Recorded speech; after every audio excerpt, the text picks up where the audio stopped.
You are listening to Missed Apex Podcast. We live F1.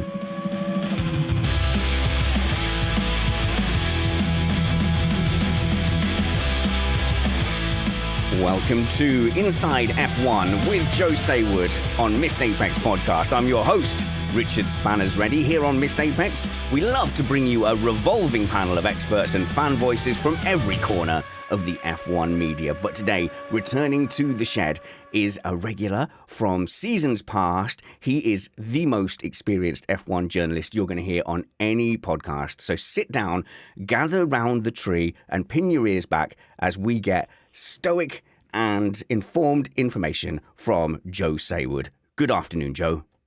Hello. How are you doing? I'm doing good. How did you enjoy the last ever Monaco Grand Prix, Joe?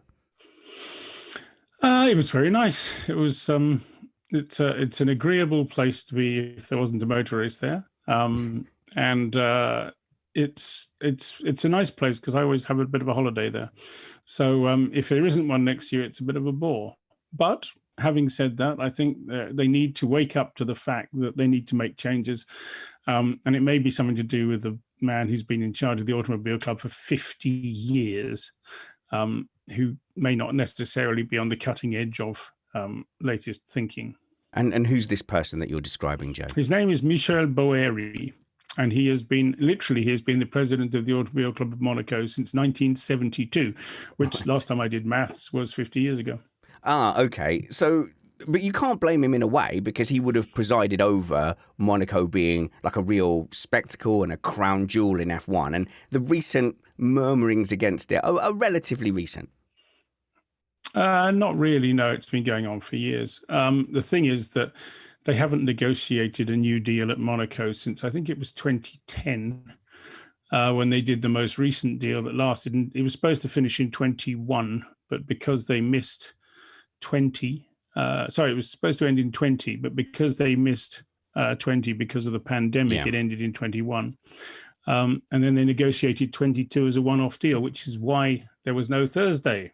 I see, because we were always led to believe that you couldn't possibly have practice on a Friday at Monaco. Well, it was a sort of stopgap deal where they sort of went, look, we're not going to agree on this. Let's just have a race this year to make sure we have one. And then go on arguing afterwards. But the fact is, it's not just about money; it's about everything. The TV coverage was rubbish. I don't know if you watched it on television. You obviously weren't there because otherwise you would have made a big fuss about it. I would have done, yeah. But the TV coverage, they missed an awful lot of stuff because they're not regular TV crew. It's the Tele Monte Carlo rather who do it. And why would they be better than Formula One? They do one show a year, or in this particular case, one show every 2 years. Yeah, and there was a lot of action missed, and I think there was complaints that they didn't really tell the story of the race. I think that's true, but it's not just that. That's part of it. Part of the fact is you can't overtake, and apparently they're not willing to make any discussions about making an overtaking manoeuvre. Part of it's to do with the trackside signage. Part of it's to do with the hospitality on offer, and basically everything's out of date, including the fee they pay. Okay, and basically their view is, or rather the Automobile Club of Monaco's view is that, well, we're Monaco and you can go stuff yourself if you don't like it. And what they don't seem to understand is that Formula One may well just turn around and say, okay. Now, is it because it's more of a buyer's market now that they've got the new shinies, Singapore and Miami? Maybe Monaco doesn't wield that same... Yeah, for sure, that's part of it. But the truth of the matter is, it's not that we don't want to be there. We do want to be there. It's obvious you want to be there because it's the most glamorous race there is, in theory. But they just want to get the whole thing up to date and to be talking in real terms and real money and real everything, because there's so much money left on the table.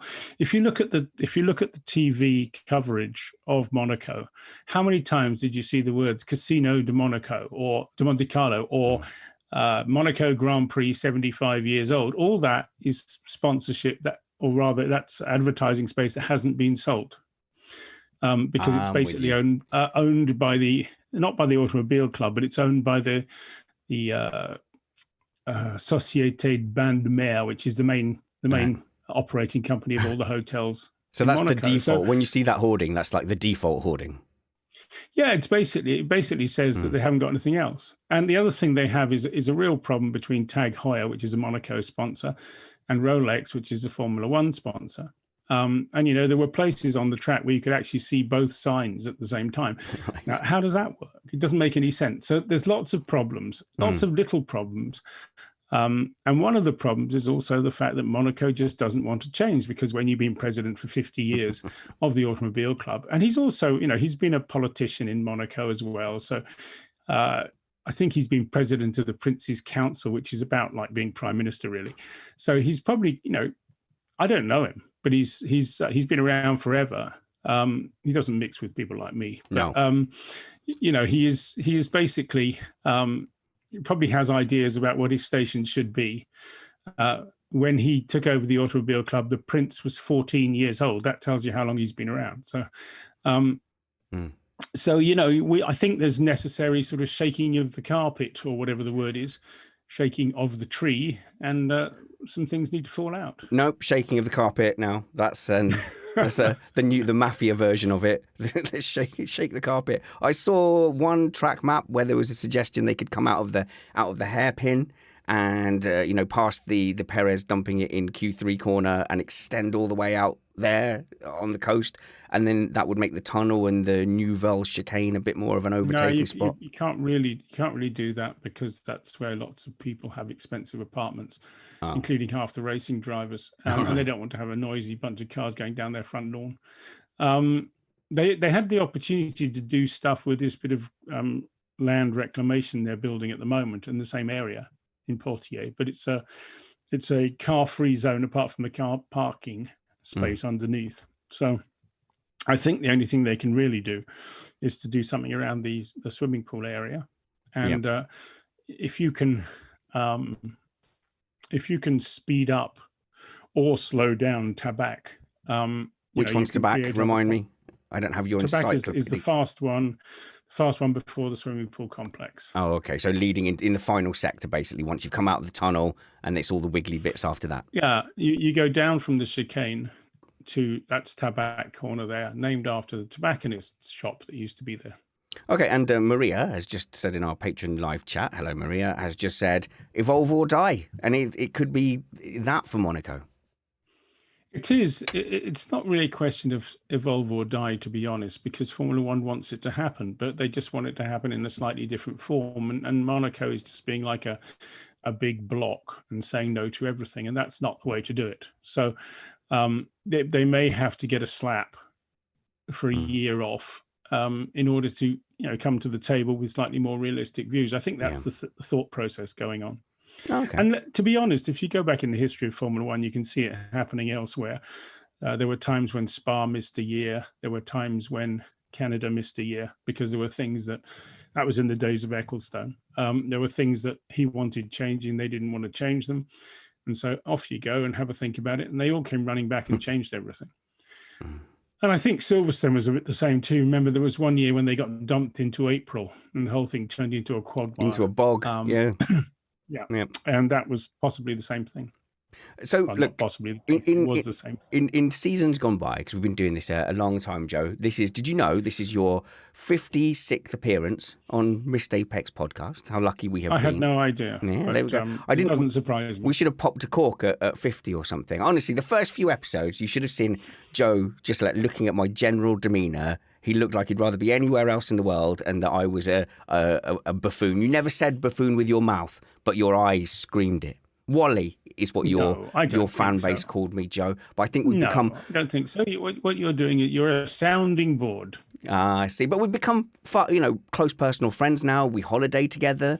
We wine and dine together. Yeah. We send each other cakes on birthday parties. And one day he'll invite me to carry his bags to Monaco for a Monaco Grand Prix, because the argument that we've had for years here about Monaco is me saying, look, I'm a TV viewer and it's awful and I just want it gone. For you, you've always said the magic is being there and appreciating the driver challenge. After all these decades watching the Monaco Grand Prix, is the magic of it still there for you when you're on the ground?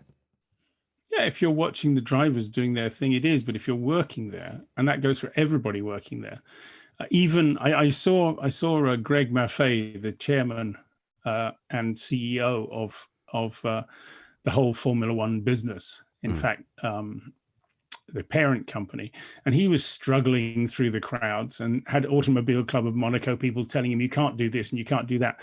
Their security, I mean, they just need a slap from head to toe, a whole lot of them. Wow. And no, they do, because they're just arrogant, and they don't listen. I a number of times I tell Automobile Club de Monaco people to get lost, because it's none of their damn business where I stand. I'm allowed to stand here, and stop hassling me.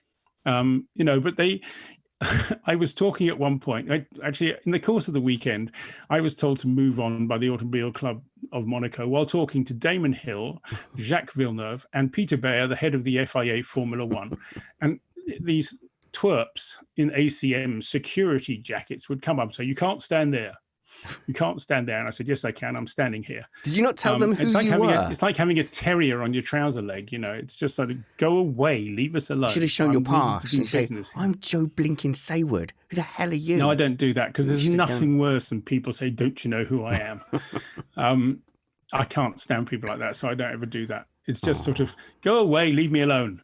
Oh, well, you're too kind, Joe. But they need to understand, why some of these people are billionaires and they're telling him to get lost because they've got a shirt that says security, and that makes them important. They're like traffic wardens of the worst kind. Sorry, no traffic wardens listening in today will like that, but tough. No, they deserve it. You're right. I try to be inclusive, but there's a limit. Simon's asking a question that I think he probably knows the answer to. Has Joe ever had fisticuffs with security at a race?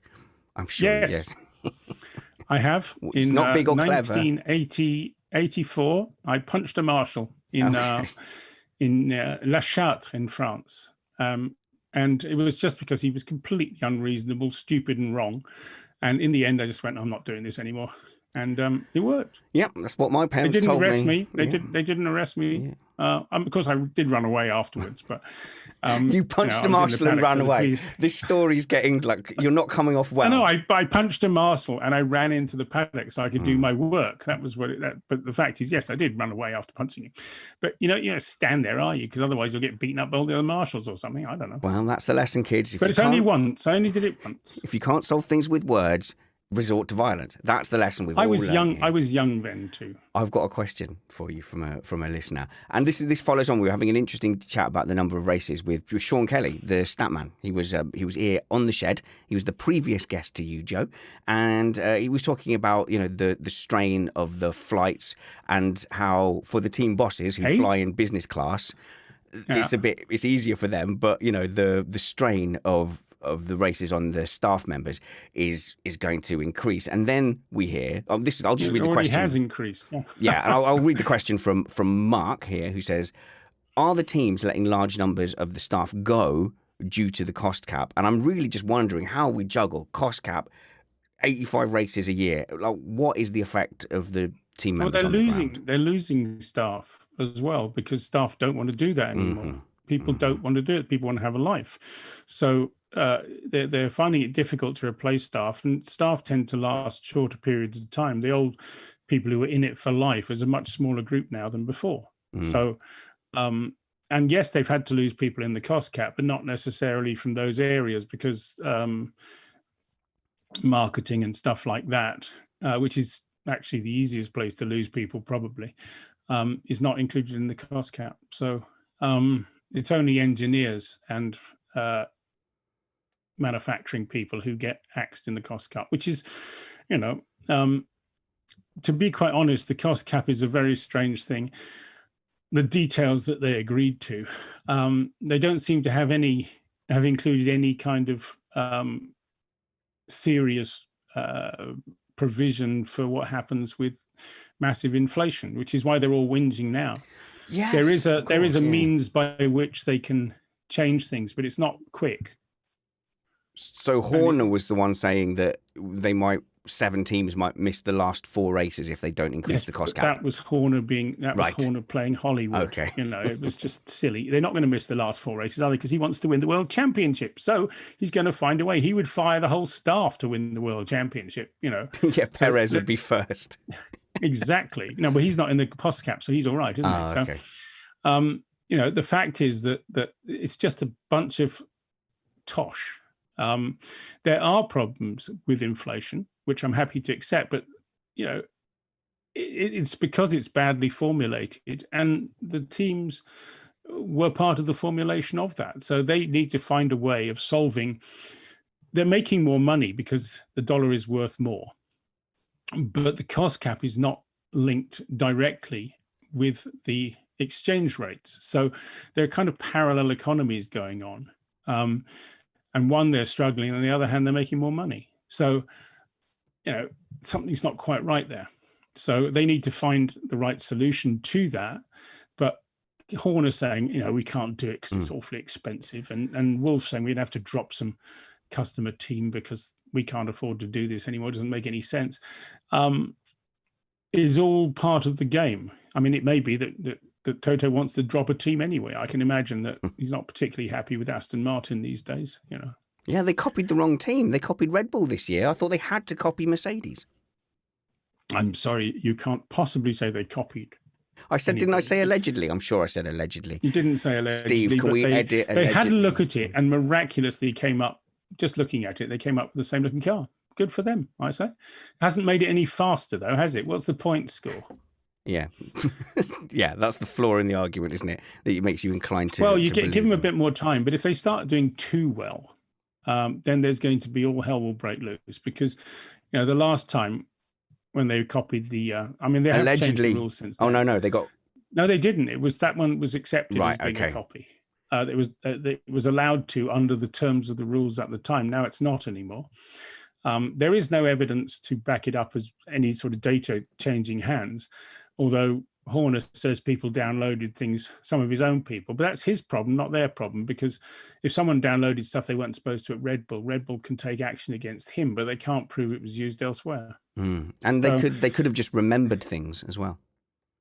But yeah, it's quite hard to remember points, computer points that make a surface and this kind of stuff, isn't it?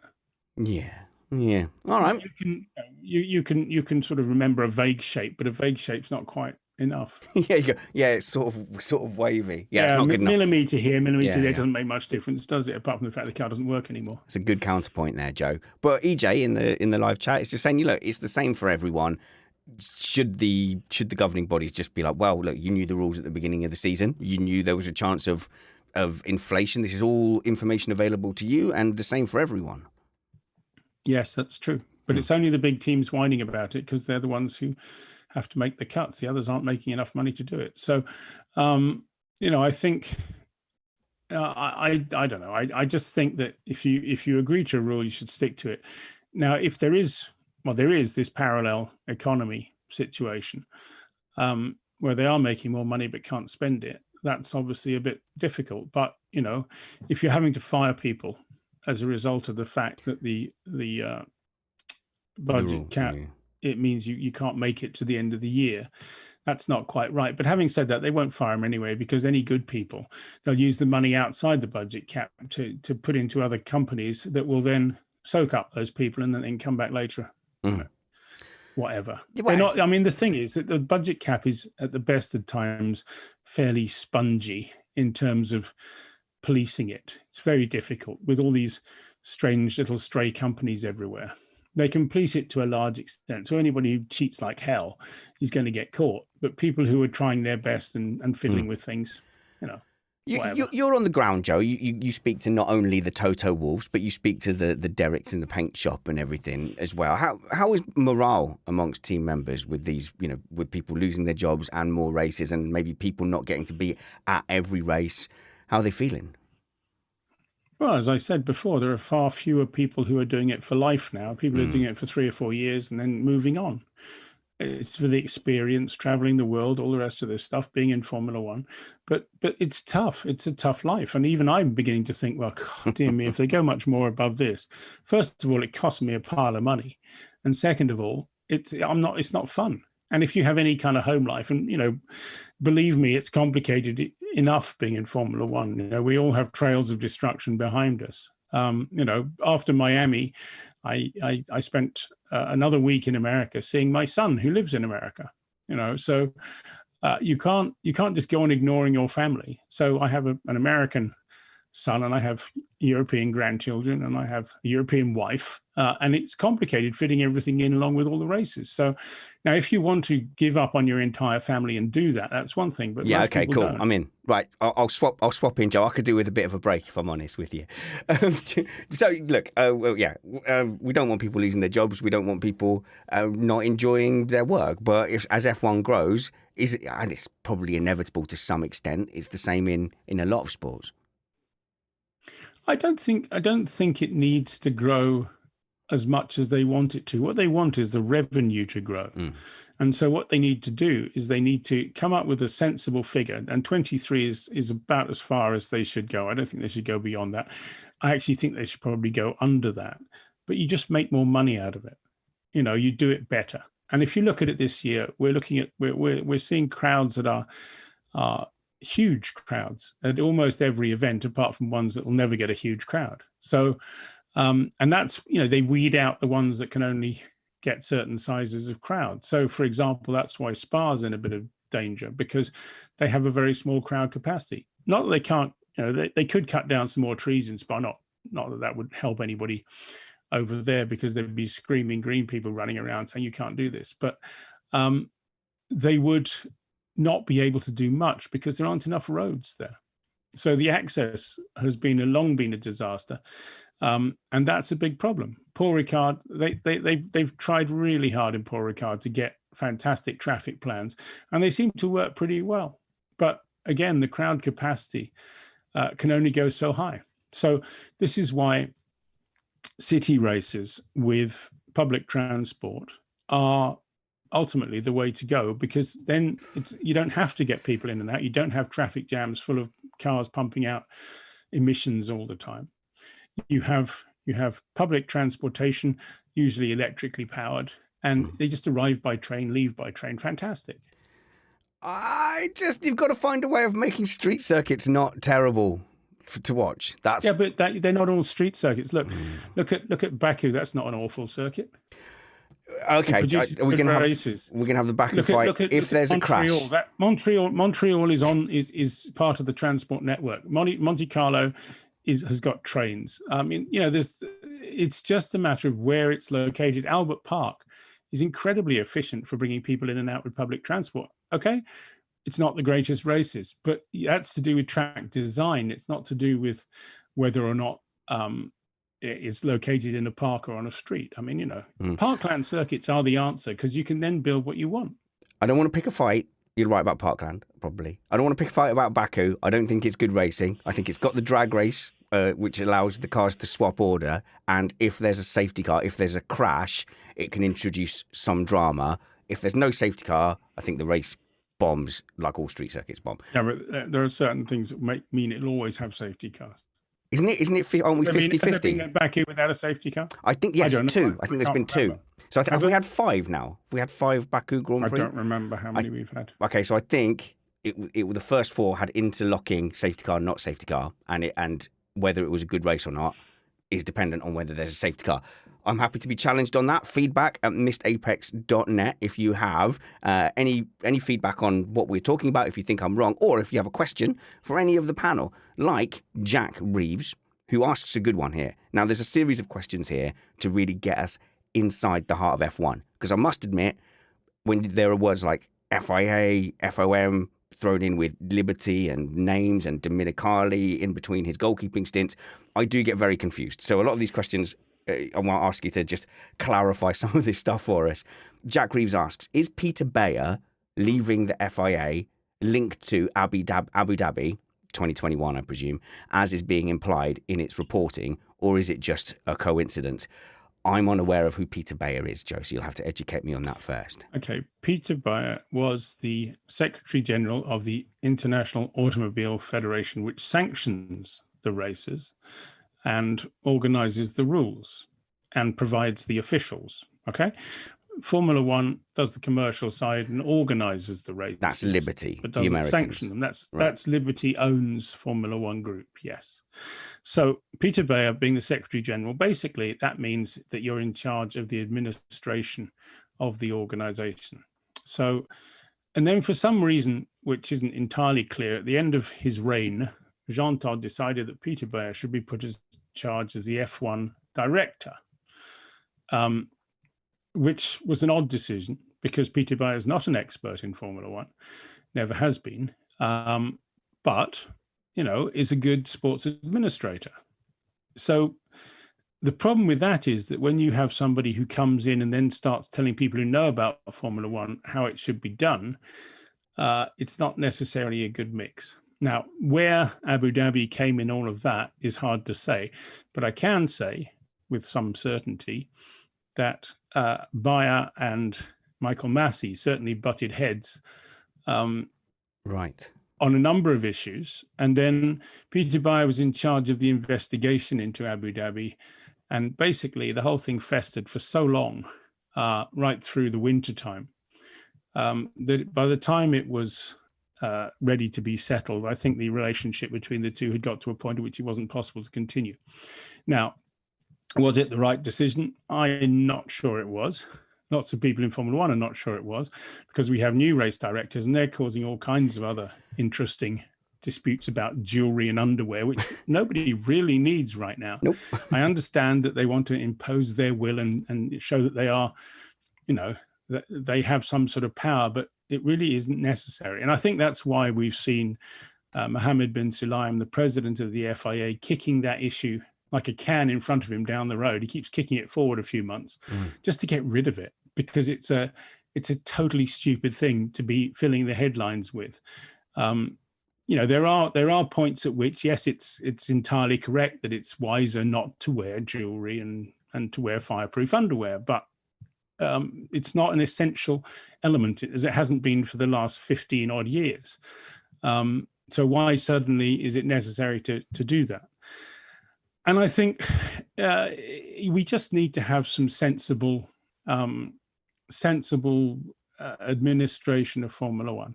And I think what's happened is that the new management has come in at the FIA after the election in December.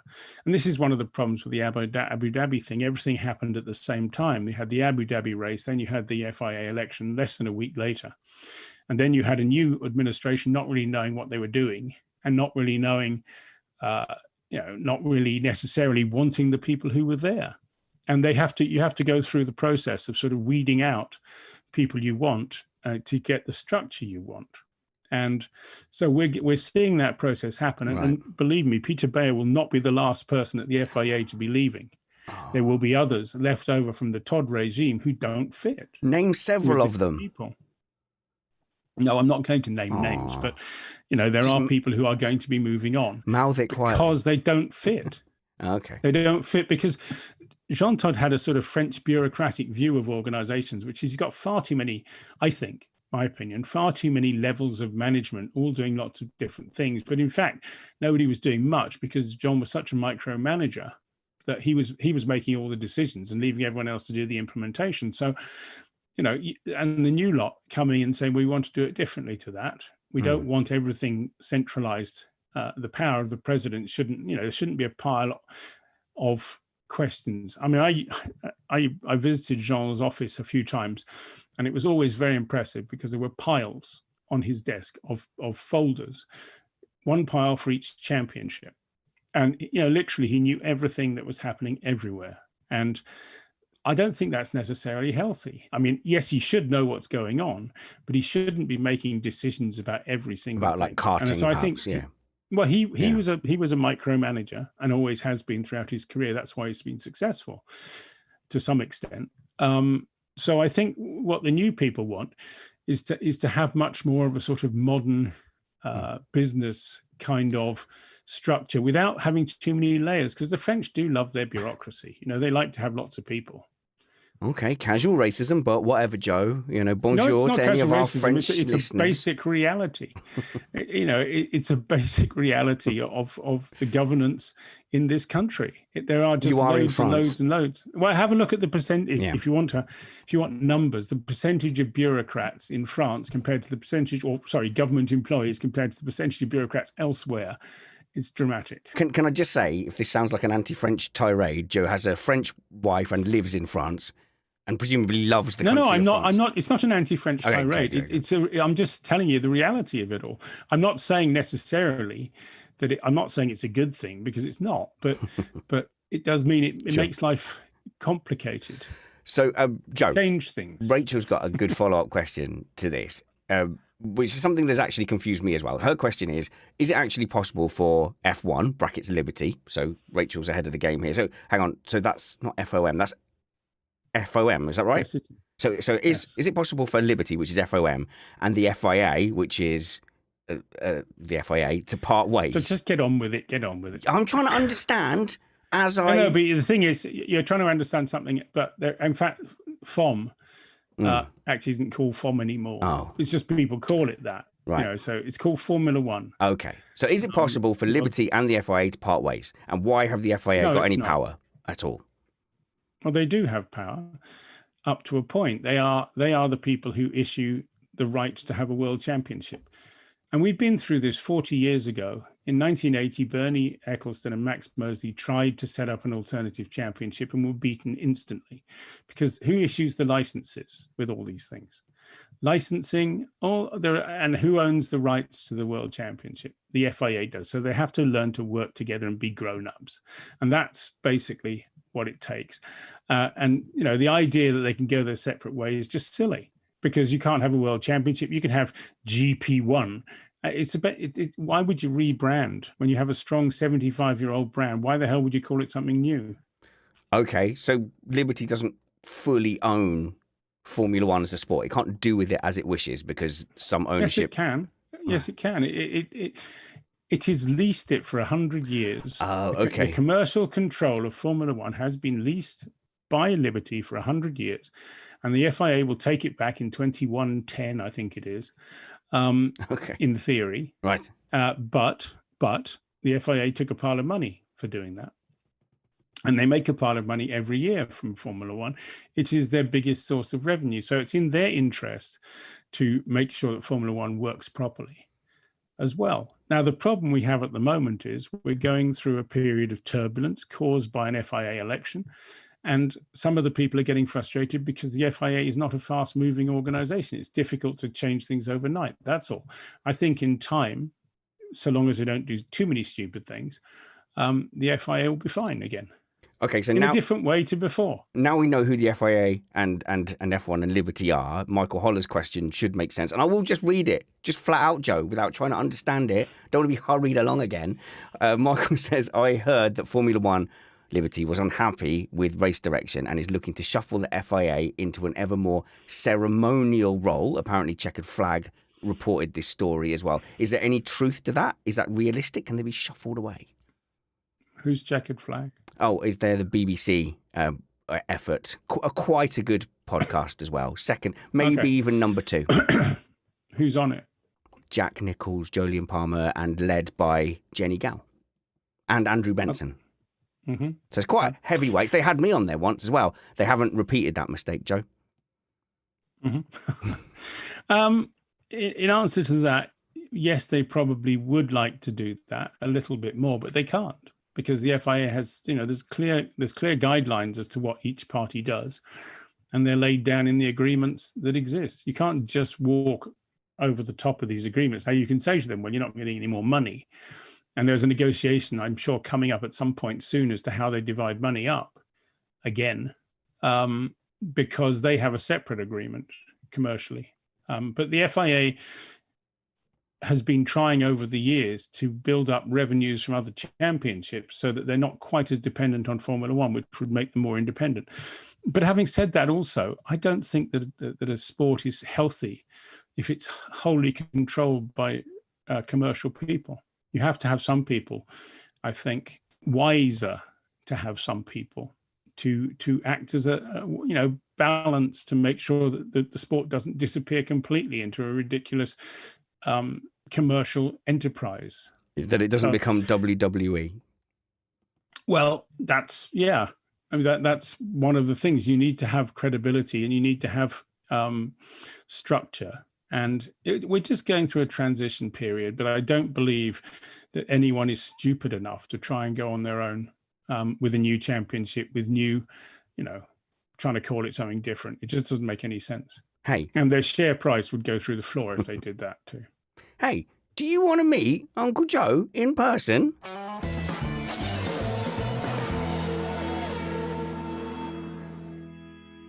Well, here's how. Joe's home address is the Chateau, Provence.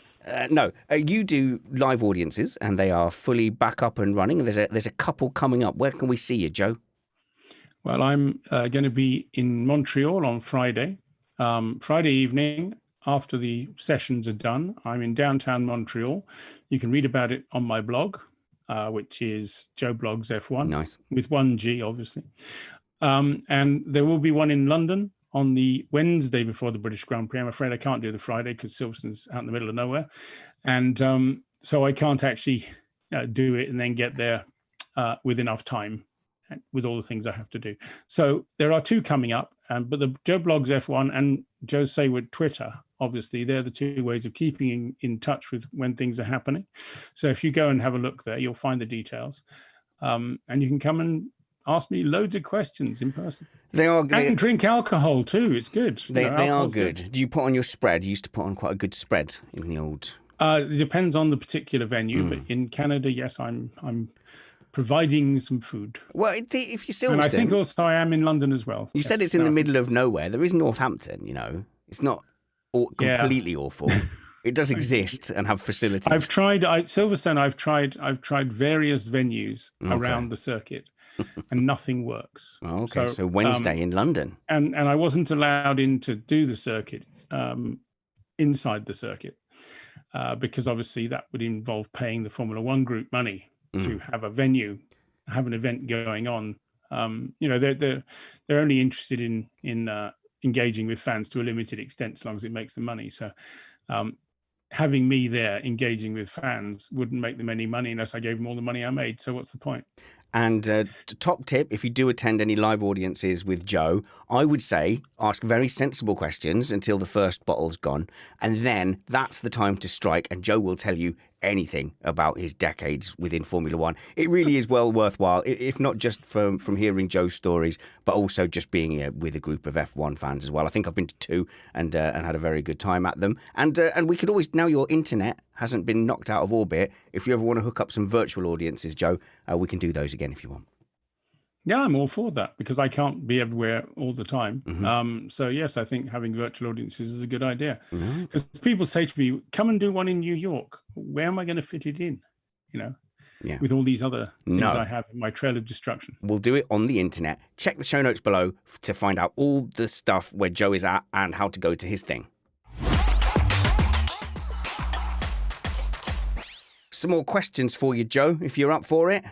We've got EJ has asked you a question, and it's about Mick Schumacher. Yeah, well, I think, right, it's basically because it's a Danish name in our Slack community, and I've tried to say it a lot of times, and he's basically told me to stop trying, but I'll try again. It's Ingvind. Yep, nailed it. Okay. What about Mick? Are Ferrari still backing him, says Ingvind. Is he costing Haas too much money? Who'll take his seat at Haas, if so, and have other teams offered him a seat? Rumour says Aston Martin may have offered him a seat. Not going too well for Mick at the moment, is it? Okay, so there's about 27 questions in that little intro. Answer all of them, please, Joe. I will answer all of them. Is Ferrari still interested in Mick? Yes, if he goes faster and produces more results. If he doesn't, no, they're not, because obviously having a Schumacher name but not producing the goods isn't any good. Is he going to stay at Haas? Is he costing them money? Yes, he's costing him money. I think he's a little bit in shock that when Kevin arrived, Kevin was just instantly faster. And we've seen a number of crashes, which is Mick trying to drive faster than he's able to do. And he has to figure out whether he can calm it down a bit and drive as fast as Kevin or go somewhere else. Now, the question is, does anybody really want him? And I think that the reason that Aston Martin came up being mentioned was the fact that, if you're running Aston Martin and your name's Lawrence Stroll and you want your son to do well, you don't want a driver who's going to beat him too often. So you want a sort of, old world champion who's not going as fast as he used to. Wounded deer. Who falls off a lot. So Vettel's been perfect, actually, up to now. You don't want Alonso because he'll make Lance look hopeless. And so you're looking for a driver who's not quite fast enough. And in that respect, you could argue that Mick fits in quite nicely there. Also, obviously, lots of Aston Martins are sold in Germany, or at least actually lots of Aston Martins aren't really sold anywhere at the moment because they're not doing awfully well. But they've denied all that anyway. So what they really need is two world-class drivers to try and drive the whole thing forward and to inspire the workforce. And if they don't do that, then the whole thing will fall apart. Even if they have a nice factory, shiny factory, and all the money in the world, the whole thing will fall apart if you don't hold that team together. Isn't that just demoralising for the Aston Martin guys? They've already got the guy who fits Lance Stroll's wing mirrors, who's just close to quitting because he doesn't understand the point of him being there. And then you bring in a second driver with a similar reputation. Surely that's no way to go racing. Hey, listen, if billionaires want to spend their money doing that, it's up to them, isn't it? But is it how I do it? No, it's not. It's a very different idea. But I honestly think Lawrence Stroll believes his son is world championship material. And how can we change that view? You know, I think until Lance says to his dad, I don't want to do this anymore, Dad. It's probably, he's quick on occasion, but he doesn't have all the other elements. And one of the elements that's lacking, I think, is hunger. Because hunger is something, when you're a billionaire's kid, you don't need hunger because you got all the money in the world forever. And, you know, so, well, unless your dad's going to burn it all in car companies and racing teams. But I just think that if you're going to be a team owner, to be a racing dad as well, it's a very bad combination. And it is not healthy for racing teams to be in that situation, because people just go, why are we doing this? And we'll see how it goes. But, you know, the other thing about billionaires is you can't tell them anything because they've made enough money. And they think they know all the answers to everything. It's the same with car companies, to be honest. You know, they always think they know how to do it. And that's why you end up with disasters like Toyota in Formula One, or before them, there was British American Racing, equal disaster. Even Honda, when they had their own team, you know, they handed all over to Ross Brawn. And next thing you know, they've won the world championship. So, you know, you need to have, racing is all about teams. It's all about people. It's not necessarily about factories, machines, and money. You can have all the money in the world and still mess it up. And I'm not like besmirching the staff at Aston Martin. I'm sure they will find motivation where it lands. But, you know, people were having the same conversation about Williams when you had Stroll and Sorokin. It's surely you must feel better when you have two real chargers in your car. Well, it's very, just relate it to real life, okay? It's 5 o'clock on a Sunday morning and work rings up and says they need you in there. And you think, Stroll and Sorokin, yeah. And you roll over and go back to sleep again, don't you? If you come in and say Oscar Piastri and Kobayashi, Esteban Ocon, whatever. Yes. And you go, yeah, okay. I'm up for that. You know, that's the difference. That's the difference. And it's basically people who just, they want to go racing, they want to win, and they want somebody who they believe is going to win and appreciate what they're doing. And now the people you've got to be, the other thing about Aston Martin is it's staffed by people who have lived through Eddie Jordan, a strange Russian bloke whose name I've forgotten. Yeah, the Force India. Whatever it was called. What was it called? Racing Point. Racing Point. No. Are we going in order? We're going in order. Yeah. It was called Jordan Grand Prix, followed by Midland. That's the one. Midland F1, followed by Spiker, and they were all fairly hopeless. Followed by Force India, and then followed by Racing Point. They're followed by Aston Martin. That's all the same team. So, but they've lived through a bunch of crazy owners already. So they kind of think, well, we'll just go on doing our thing, and the crazy owner can't mess it up. Yeah. But, you know, crazy owners can mess it up if they change too much. And, you know, I think losing Otmar was a fairly major disaster for them. I'm not saying he holds the whole thing together, but there are a bunch of people in there who hold the whole thing together. And if they start leaving, because you won't have that hardcore anymore. Speaking of people leaving, we've got a rumours question here from Jasper, and he asks, can Uncle Joe speculate on when Vettel's exit will be announced, and any speculation for his replacements? Well, they've already mentioned Mick Schumacher. You're assuming that Vettel will leave. Jasper is assuming. Vettel is right now the perfect person for that second seat, or the first seat at Aston Martin, depending which way you look at it. Because occasionally he can still do it, but occasionally he can't. Do you speak to Vettel often? Do you get to grab him? Does he seem the same? No, I don't. To be honest, the drivers are now so sort of protected that one doesn't spend an awful lot of time chatting with them. I tend to spend my time chatting to people in the background who know what's going on. And I don't have to queue up or fight for their, and the other thing is trying to get to talk to a driver without anybody else being there is very difficult. So there are some drivers, I talk to a lot of the young guys. And, over time you talk to them all at some point or other, but they're not the focus of what I'm doing. Vettel is, he still seems to be happy enough doing what he's doing. He's showing the signs of a sort of middle-aged racing driver, which is, he's talking more about safety and other things. He's wearing rainbow-colored socks and things that young drivers don't do. And because they only care about one thing, which is winning world championships and winning races. Yeah. That's what I was thinking. So they don't worry about the sort of big boy trousers stuff. They just want to go racing. Yeah, and Vettel's definitely got big dad energy, hasn't he? Yeah, he's clearly coming to the end of his career now. When it ends, may be up to him, may not be up to him. But he's still got pace. Every so often you see it. But then again, he makes mistakes just as he did at Ferrari. So, there's a point at which you say, well, how does it all balance up? Oh, well, look, so I'm not against him. On a good day, Vettel's fantastic. But there are fewer good days nowadays. There does seem to be. And Ray's question follows on. It's almost like, honestly, I used to put a lot of effort into these shows, Joe, but our listeners ask such good questions now, and they seem to order them perfectly to structure them for a show. Ray is asking about your relationship with Toto Wolff. And Ray says, Joe and Toto seem to have a decent working relationship. What is the feeling that Joe gets from Mercedes? Are they all hands on deck, worried that they can't fix the issue with this year's car, or does Toto seem a bit relaxed knowing that they have a fix and it'll be sorted fairly soon? Relaxed is not the word for Toto at the moment. Just to give you an idea, he's been pretty stressed all year. But at one point, I snuck up behind him on the grid and whispered in his ear, "Don't worry, I still love you, Toto." And he turned around and he said, "That makes all the difference to me." He was taking the piss as well. But, it was just, he's under pressure.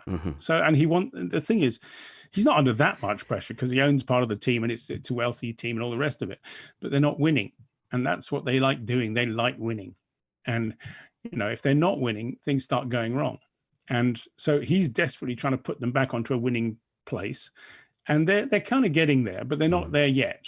And I have a feeling they won't get there wholly this year. I mean, they're actually, if you look at the Manufacturers' Championship, which is the one that matters, the Constructors' Championship, sorry, they're not doing too badly in that, given that their car is not very good. They're the only constructor with no DNFs, I think. Probably, yeah. I can't remember exactly. But yeah, I mean, they've been collecting points quietly with an uncompetitive car, which is good, which is what you need when you're fighting championships. But will they get that car to a point at which it can outright challenge the other big teams all the time? That's another question. And I think that will be very difficult to do because they've started so far behind. And you can't just spend your way out of trouble, which used to be the way to do it. You have to spend the right stuff on the right things. So, and you see it elsewhere up and down the grid. You see some weekends McLaren are really good. Some weekends Alpine are really good. Some weekends AlphaTauri are really good. Haas. I mean, they're all in and out. So, they've got to get through that middle group and they've got to get clear of that. And they've got to go after Red Bull and Ferrari. And I think that's going to be really hard. But I think their strategy is right, which is just keep scoring, just keep scoring. And if we can get it together, we'll still be in the game. And at the end of the day, if they're still third at the end of the year, it's not a total disaster. If they were ninth, that would be a total disaster. Joe, did you just drop a film reference into Missed Apex? That's your first one. That was I a don't know, what did Finding I say? Nemo. You just keep scoring, just keep scoring. Oh well, it's an accidental one then. That's from Finding Absolutely. Nemo. It's completely accidental, as I've certainly never seen a film about cartoon characters underwater, although I'd quite like to see a lot of them that way. Yeah. Okay. Well, I've lost track of the conversation, but there is a second part to Jasper's question that I missed earlier, relating to Mercedes. The Mirror. Oh, now, quality newspaper, The Mirror, I do think parts of it are a quality newspaper, but for whatever reason, the sport section in The Mirror, particularly the F1 reporting, is oddly anti-Hamilton. So I'm not surprised that Jasper's quoting this, mentioned that Gasly is going to replace Hamilton. Can you confirm, Joe? Absolutely can confirm that's total 100%. Am I allowed to use the word? Oh, no, never mind. If you have to It's ask, not Joe. very likely. He's got a Red Bull contract. Why would they let him out of a Red Bull contract to join the opposition? Duh. Guilt? Because now Perez has got an 8-year contract. Silly. There's no such thing as guilt. Red Bull guilt. Come on, do me a favor. Okay, so but it is weird. The Mirror does seem to say an awful lot of things. There's about a number Hamilton. of newspapers that go after Lewis because England has this, as do some other countries too, to be fair. There's a thing called the tall poppy syndrome, where you have a hero and you just chop them down because it's fun to do. You don't appreciate the hero to the level at which you perhaps should do. So, if you go to Holland and say bad things about Max Verstappen, you'll probably be bludgeoned to death with caravan jacks. Attacked with windmill rudders. Yeah. And bicycle pumps as well. But, the fact of the matter is that they're proud of their world champion. They're very proud of him. And they don't want people coming along and cutting him down because that's what you do. Yeah, look what we did to David Beckham as well. There's another classic example as well. But the dynamic there, they almost seem a little bit awkward and embarrassed that Russell has been, yes, through some luck, but also just by being consistent and plugging away, has beaten Hamilton in 6 out of 7 races on track. And there's almost sort of a bit of an awkwardness around that when you ask Toto Wolff, because I don't think that was the plan. I don't think it's the plan, but then again, certain cars suit certain kinds of drivers as well. You've got to take that into account. And that's true. Look at Daniel Ricciardo at McLaren. He's completely struggling with that kind of car, and Lando Norris is making him look silly. Now, what's going on there? Well, we do Has Daniel Ricciardo forgotten how to drive? Or is Lando Norris just better? Yeah, the car something that one suits the other one? One more than the other. Joe, I meant to ask the questions. You tell me which one of those things it is. But there's been loads of people that have asked about Daniel Ricciardo, especially. I think it's followed on from the Zach Brown interview that I think he gave on the Sky YouTube channel.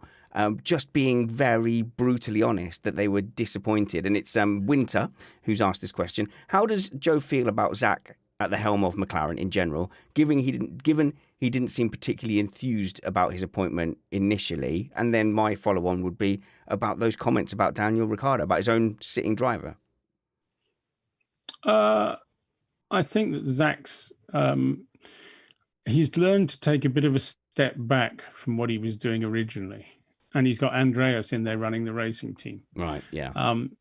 And Zach's got a bigger picture. I mean, you'll see Zach leaving at strange times during a race weekend, and you think, oh, of course, he's not actually running the racing team anymore. He's running the company. So, and he's diversified into all these other things. Now, is it all going to work? I don't know.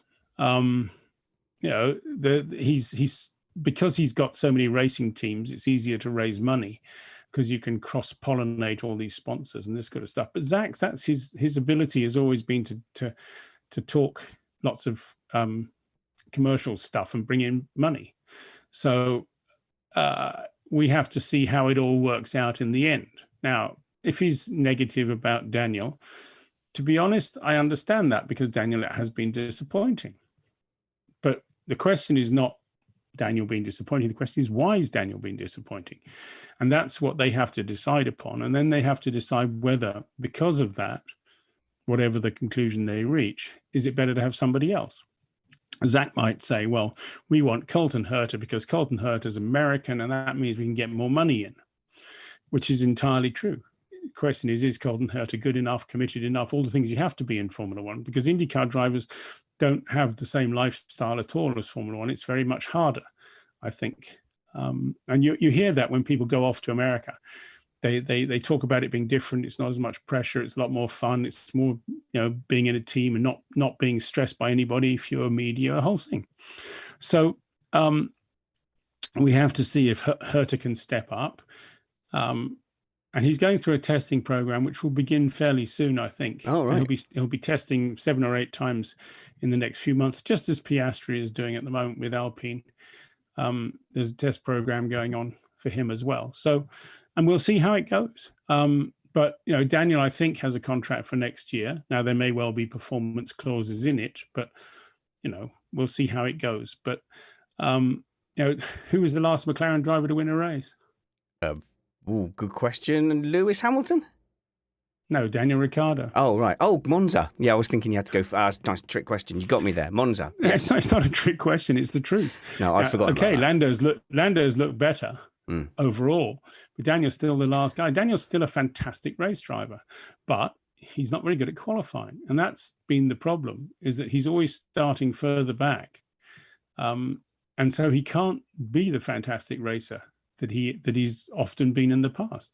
And to be fair, Daniel's always had a little bit of a weakness with qualifying speed. And obviously Lando's pretty good at both, to be honest. So it's a dream pairing really for Lando Norris at the moment. Like, his stock could not be rising higher because Daniel Ricciardo is a likable, popular, well-rated driver, and if you're schooling him, you look amazing. Well, that's true, apart from the fact that he's not on the market. And Lando's value stays exactly where it is. He signed a contract in the long term. Your standing in the eons of Formula One. I understand what you're saying. Because look at Schumacher. We were talking about Schumacher earlier. He looked like a legend last year. Everyone thought he was a rising young star, and then this year, people's opinions have just flipped. Like your teammate. Why did he look like a legend last year? Well, everyone just assumed that yes, okay, Mazepin not very good, but the potential, this hype, the legacy, because people love a name and a legacy, don't they? It's all living up to it. Look at him, this is a steady start for him. Yeah, but how often does that actually happen? How often is the second generation driver as good as the first generation driver? Not often. It's happened. I can name 2 for a start. Although, to be fair, there'd be an argument over Damon, I'm sure. But I think you can say, Jacques won a world championship. His dad never did. Now, that doesn't mean he was a greater driver. But, Rosberg, he won a world championship too, as did his dad. Who was a better driver? Rosberg? Interesting argument, isn't it? So, but in the 90s, what if I said to you, okay, we're gonna be in 2022, you're going to have Michael Schumacher's kid and Jos Verstappen's kid. It's Verstappen's kid's going to be the world champion, and the Schumacher kid is going to be at the back of the grid spinning off every 5 minutes. You'd not have picked that. Actually, I possibly would have done, because I've always rated Jos very highly. No, okay. Jos was really fast. He just didn't have the right set of circumstances, and he was in the wrong place at the wrong time, etc., etc. But he was quick. All right. The only memory when you say Jos Verstappen, I just think of that fireball picture. In his what car was he? It wasn't his fault. It wasn't his fault he caught fire. It was a Benetton. He didn't spill the fuel, did he? Yeah, okay, fine. I'll take away that blame from him. One last question to end on, Joe, from Rob Asher, because it's about Red Bull. Is the Red Bull Junior program dying out? There seems to be a lack of strength and depth in their conveyor belt relative to a few years ago, and then obviously signing the fantastic Perez after his epic Monaco victory on his path to the World Championship this season. It seems to suggest that there's nowhere for young Red Bull drivers to go. That's always been the problem with every young driver program, apart from in the days when there was so-called natural wastage, where people disappeared and there was a constant flow of people coming up. All racing programs go through periods when they have too many drivers in a sort of glut, and then they'll go through times when there aren't enough, which has happened to Red Bull before. Right now, they cleared out a lot of the people they had sort of in the queue. They've got a couple of Formula 2 drivers. Actually, they've got quite a lot of Formula 2 drivers, but none of them are doing anything really spectacular. There's a couple of Formula 3 drivers who are vaguely interesting, but we haven't seen another Max Verstappen coming yet. So, and Mercedes, look at Mercedes. They've got Vesti in Formula 2. I mean, he's been, I would say, Yes, I think disaster is a pretty good word. Okay. He's not about to step in. And if Lewis retired tomorrow, they don't have a driver of that kind of caliber sitting there who might step in. They've got, I think, Nick De Vries might step in, but he's not quite Lewis Hamilton sort of stock, is he? Well, we don't think he is anyway. But every young driver program has ups and downs, and there's a guy to watch out for whose name is I can't remember his first name. It's Kimi is one of his first names. Antonelli, who's coming up in Formula 4, who looks really good. We'll have to see. He's a Mercedes driver.